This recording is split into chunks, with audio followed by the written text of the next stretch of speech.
Match 4, Lakers Nuggets. Ça y est, c'est la fin. On le sentait venir, on l'a vu venir, mais jusqu'au bout, étant fan des Lakers, étant fan de LeBron James, il y avait une petite lueur d'espoir en sachant que si un exploit devait être réalisé ce soir, LeBron James, il en serait beaucoup, il en serait pour quelque chose.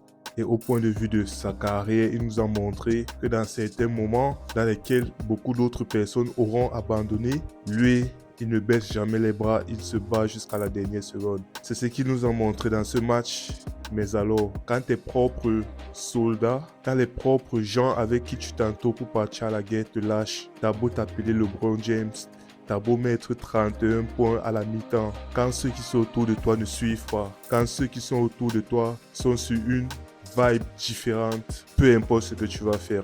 C'est un peu comme si tu donnes un coup d'épée dans l'eau. C'est triste parce que ce match, en sachant que on est entré dans ce match 4 en étant mené 3-0, du point de vue des Lakers, on n'était même plus au niveau où on demandait l'espoir. Non, on voulait juste une victoire. Une victoire pour sortir avec les honneurs. Parce que de toutes les façons, le constat est accablant. Les Denver Nuggets sont une meilleure équipe. Nikola Jokic, Jamal Murray et tout le supporting cast autour, ils sont tout simplement meilleurs. On l'a remarqué dans le match 1, on l'a remarqué dans le match 2, on l'a remarqué dans le match 3 et on l'a remarqué ce soir.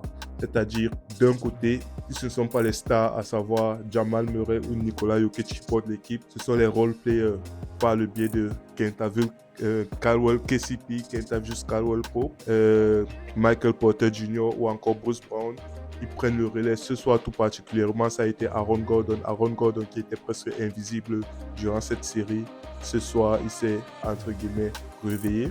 Du point de vue des Lakers, comme je le disais tantôt, LeBron James, ça se sentait que le mec, que le GOAT, que le padre, il voulait au moins se rentrer avec cette victoire-là pour que si au Game 5, il y a élimination, au moins il ne s'est pas fait sweeper. Il a au moins pris une victoire dans laquelle il pourra dire ouais, je me suis pas fait sweeper malheureusement. Malgré tous ses efforts, première mi-temps, tout le match même d'abord, tout le match, il a joué toutes les 48 minutes de ce match, c'est-à-dire chaque minute de ce match, il était là, il était sur le parquet. C'était vous dire à quel point il était concentré. Je crois 2 heures avant le lancement, avant le début du match, il était déjà là, en train de s'entraîner à shooter à 3 points, faire ses shoots, pendant que de l'autre côté du parquet, le staff de Denver et les médias et tout ça, ils préparaient déjà la cérémonie pour proclamer les Denver en cas de victoire. Meilleure équipe, donner les trophées, blablabla. Ils faisaient déjà leur répétition. Mais LeBron James, il était dans sa bulle, il était dans la zone concentrée, en mode ma mission, c'est de rentrer avec la victoire ce soir. Ça s'est très bien remarqué dès l'entame du match. Un LeBron James agressif, un LeBron James qui, durant toute cette série, a struggle à 3 points. Il a rentré ses shoots. LeBron James, il a fini, comme je l'ai dit tantôt, il a fini la mi-temps 31 points, je crois. 31 points à 13 sur 15 au tir, un truc comme ça. 15 sur 13 au tir avec 4 tirs à 3 points. 4 tirs à 3 points mid-range. Il n'a même pas fait, il n'a pas trop fait de mid-range cette fois. C'était pénétration, il était agressif. Il attaquait. Les quelques rares 3 points qu'il a eu, il était concentré, il les a mis dedans. LeBron James, grâce à lui, on est parti, je crois, à un moment dans le deuxième quart-temps, on avait notre plus large avance depuis le début de cette série. C'était un truc du genre 14 points, 15 points. Depuis le début de cette série, le mieux qu'on avait fait, je crois, c'était 10 points, 11 points, un truc comme ça. Mais grâce à un LeBron James on fire, un LeBron James concentré, un LeBron James appliqué, un LeBron James lucide, 31 points à la mi-temps, c'était exceptionnel. Entame de la deuxième mi-temps, troisième quart-temps, c'est-à-dire c'était un peu comme une rediffusion, c'était comme un déjà-vu, c'est-à-dire le match 3, le match 2, le match 1, à savoir lorsque les Lakers mènent, arrivé à un moment donné, généralement, c'est dans le troisième quart-temps. Peu importe s'ils mènent de 15 points, 14 points, ils entrent dans un trou, ils ont un trou d'air durant lequel ils ne peuvent pas mettre un panier. Tu regardes tous ceux qui sont autour, ils ne peuvent pas mettre un panier. Anthony Davis, je ne parle même pas d'Anthony Davis. Franchement, je sais plus quoi dire. Ce garçon, c'est une légende. C'est une légende, pas dans le bon côté du sens. C'est une intrigue, mais pas possible. Anthony Davis, ce match, on n'a pas fait jouer Jared Vanderbilt. Au contraire, on a mis Tristan Thompson. Je suis arrivé au point où Tristan Thompson, tellement il est entré, il avait cette niaque-là, qu'il nous manquait parce qu'Anthony Davis, on peut dire ce qu'on veut, grand défenseur, meilleur défenseur des playoffs, meilleur défenseur de l'histoire, si vous voulez. Il est soft.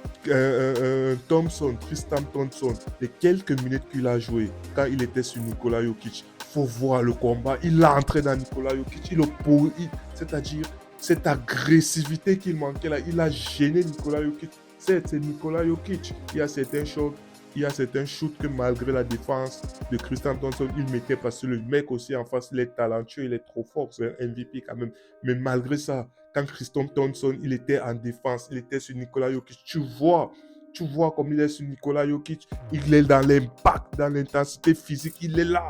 Il bouscule, il met mal à l'aise Nikola Jokic au point où, dès que Nikola Jokic il passe la balle, je sais pas si c'était pour Michael Porter Jr., un truc comme ça sous la raquette, tu vois, Tristan Thompson, il se tourne, il conteste Michael Porter Jr. sur la raquette, lui qui partait pour un layup sain, il conteste jusqu'à il récupère le ballon et à les contre-attaques. Ce sont des actions comme ça, cette niaque qui nous a manqué durant toute la saison, durant toute la série, au point où on se demande que, ok, bizarrement, pourquoi on ne l'a pas fait jouer plus tôt? C'est bizarre de dire ça. Vous vous rendez compte qu'un Tristan Thompson, qu'en début de saison, il n'existait pas. Toute la saison passée, c'est-à-dire du début jusqu'à la fin de la saison régulière, il n'existait pas. On l'a signé limite pour les playoffs. Moi, je disais, ah ouais, ce sont ces relations avec le board qui l'ont fait être là. Parce que franchement, on ne savait même plus qu'il joue au basket. Moi, je pensais qu'il avait pris sa retraite. Mais tu le vois particulièrement ce soir. Hier, c'est dans ce match 4, l'intensité qu'il apporte, la grinta, la niaque, l'agressivité. Je te dis, damn, bro. Pourquoi on ne l'a pas fait jouer depuis? Je suis arrivé au point où, dans le troisième quart-temps, quand Tristan Thompson jouait, il a joué cette intensité-là, ce truc défensif. Il était là, présent, il montrait que oui, il veut, il y a la volonté, et ça fonctionne, c'est-à-dire, quand on a changé, on l'a fait sortir pour mettre limite Anthony Davis, j'ai dit que mais non, j'étais en mode mais non, mais laissez-le terrain. Limite, je ne voulais pas qu'Anthony Davis il entre. Je ne voulais pas on va dire, ouais, il a fait un bloc sur Aaron Gordon. Et derrière, tous les layups qui ratent, tous les N1 qui ratent, Anthony Davis, il est passif. Il est en mode. Ah, je suis fatigué de parler d'Anthony Davis. Un autre cas, D'Angelo Russell. D'Angelo Russell, lui, quelqu'un qui a regardé les highlights, il va venir, il va voir, ouais, D'Angelo Russell, il a fait une action où il nous a remis, où c'était à égalité, je sais pas, 94 sur 94, un truc comme ça, égalité. Il a mis 2-3 liens. On va dire, ouais, il a quand même fait un match. D'Angelo Russell, il a fait un match dégueulasse. Comme d'habitude, il a fait un match dégueulasse, il ne sert à rien. Ouais, David Hamil a eu les couilles, je sais pas si je peux dire ça, mais il a posé ses boules sur la table. Il a dit, ok, je te fais pas starter. Il a fait starter Rui Hachimura, je crois que c'est une première dans cette playoff, un truc du genre. Il a fait banquer, il a benché D'Angelo Russell. Sauf que, ouais, à 3 minutes, à peine 3 minutes, 3 minutes dans le, comment dire, 3 minutes de jeu dans le premier quart-temps, il est rentré. Mais même quand il est rentré, je te disais, ah ouais, il est rentré. Mais qu'est-ce qu'il apporte concrètement? Il n'apporte rien du tout, je suis désolé.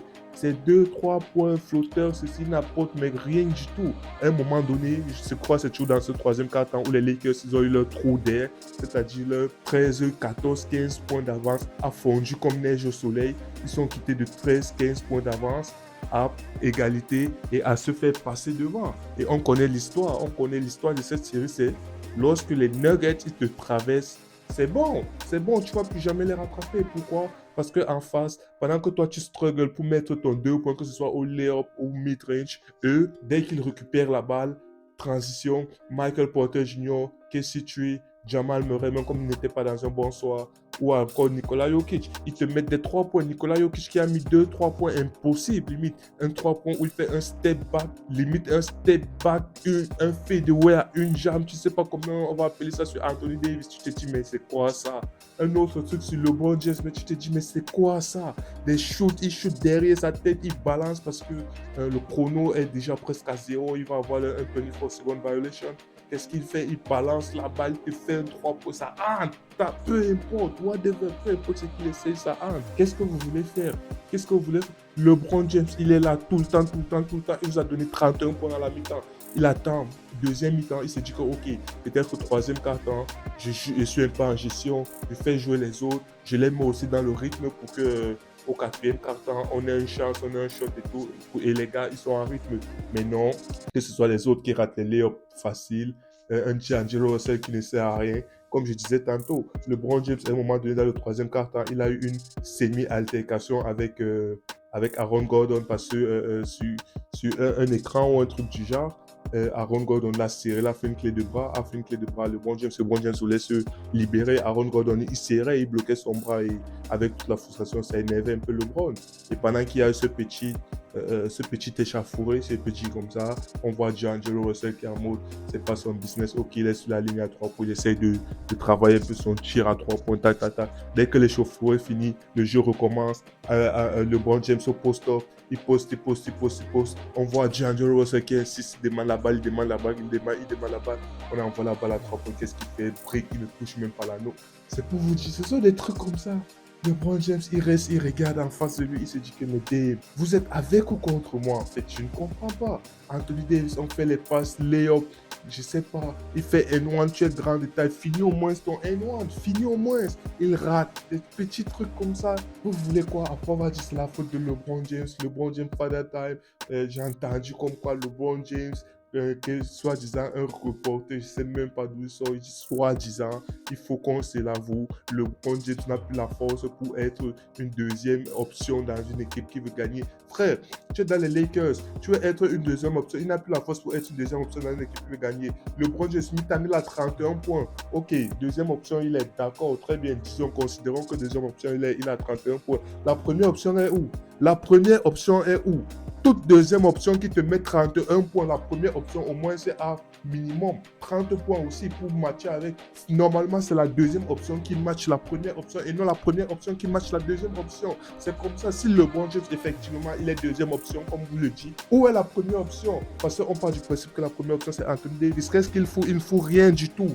Anthony Davis, il ne faut rien du tout, il se chie dessus, c'est pas une première option. Ok, tu mets LeBron James en première option, il te sort 31 points à la mi-temps. Il se tourne autour de, il regarde autour de lui, il dit que bon les gars, ok, première mi-temps, je vous ai sorti 31 points. Je vous demande juste le troisième quart-temps. Tenez juste le troisième quart-temps. Il se tourne, il regarde qui est là, qui l'aide, qui l'accompagne dans ces 31 points, qui l'accompagne. C'est pas comme si on va dire il a pris, il a confisqué la balle tout le temps. Non, il faisait jouer les gars. Est-ce qu'il mettait les shoots? Non, il faisait tout. Il se mettait off-ball. Que les gars, allez, venez, prenez du rythme, prenez feu, prenez ceci, cela. Qu'est-ce qu'il faisait? Rien du tout. Anthony Davis, il est où? Nulle part. D'Angelo Russell, il est où? Nulle part. Ça a abusé, franchement. C'est triste.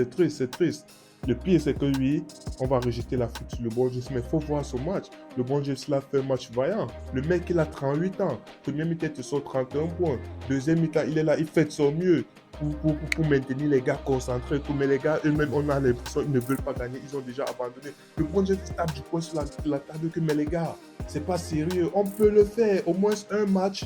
Aidez-moi à prendre un match. À un moment donné, je comprends que ok, la série, c'est trop demandé pour vous de m'aider à remporter cette série. D'accord. Aidez-moi à remporter un match. Un match. Ils n'ont pas pu. Un match. Ok. On revient au quatrième quart-temps. Je sens qu'il était tellement désespéré par ce qui se passe qu'il y a une action symbolique. Il reste 54 secondes dans le troisième quart-temps.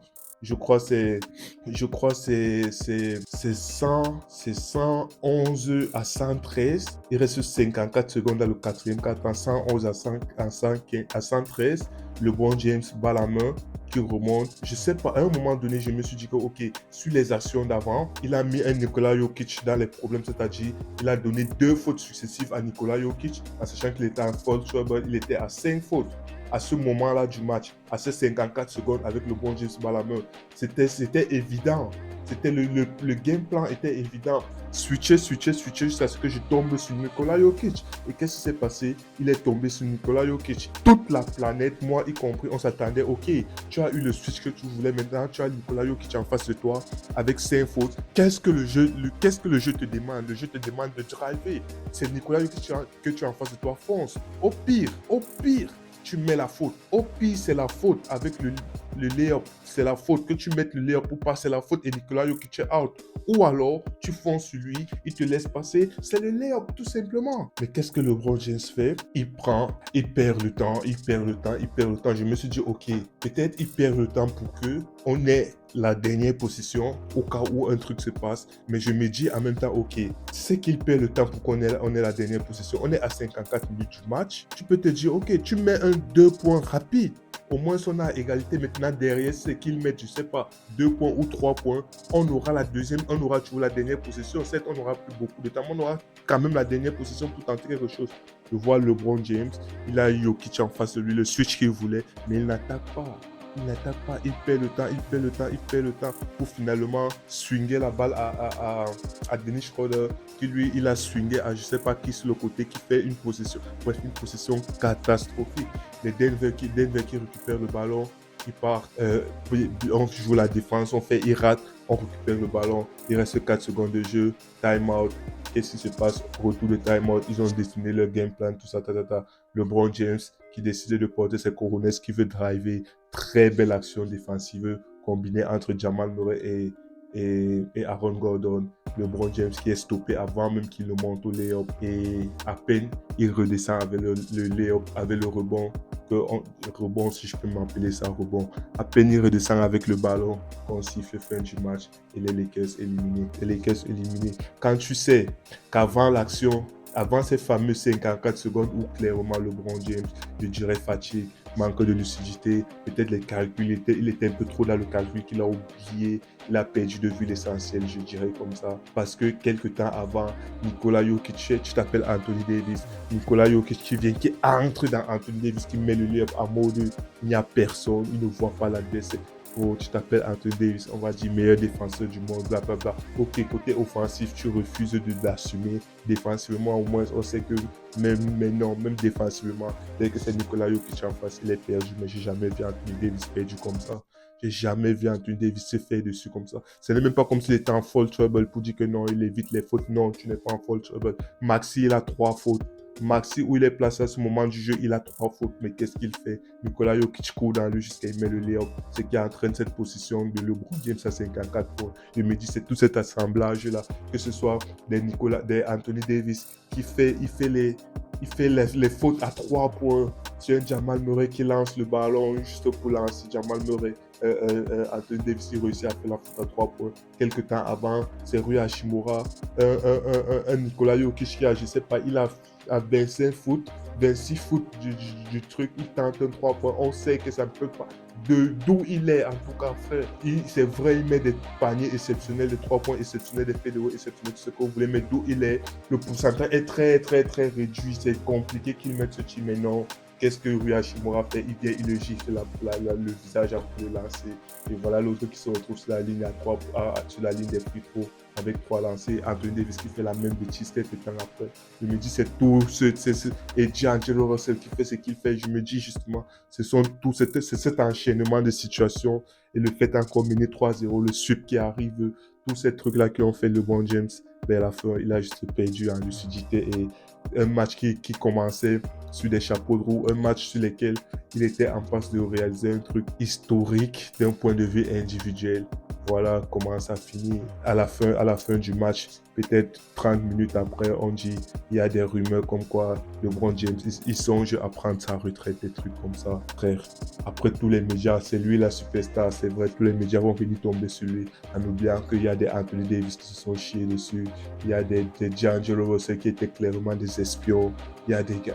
C'est triste, c'est un parcours des playoffs qui a bien commencé mais qui finit de la pire des manières. Ça finit de la pire des manières, un sweep à la maison. On te bat à l'extérieur, on te bat à la maison, il n'y a rien à dire. shout out aux Denver Nuggets. Ils ont été exceptionnels dans cette série. Ils ont été magnifiques. Ils méritent leur victoire. La meilleure équipe, les meilleurs joueurs, le meilleur roster, le meilleur tout ce que vous voulez. Merci LeBron James, c'est tout ce que je peux dire.